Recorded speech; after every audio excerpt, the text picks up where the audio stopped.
Okay, you guys, here's the okra. If you're a big okra fan, here you go. Plenty of okra. All right.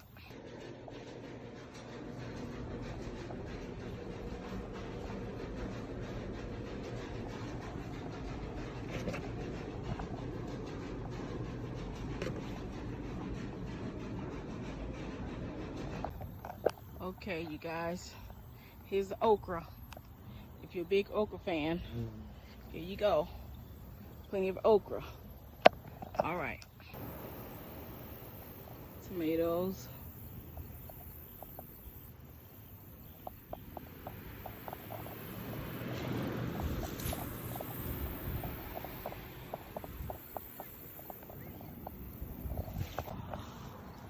Did somebody say broccoli?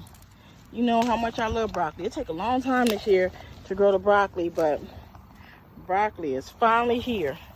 Ain't nothing like fresh broccoli.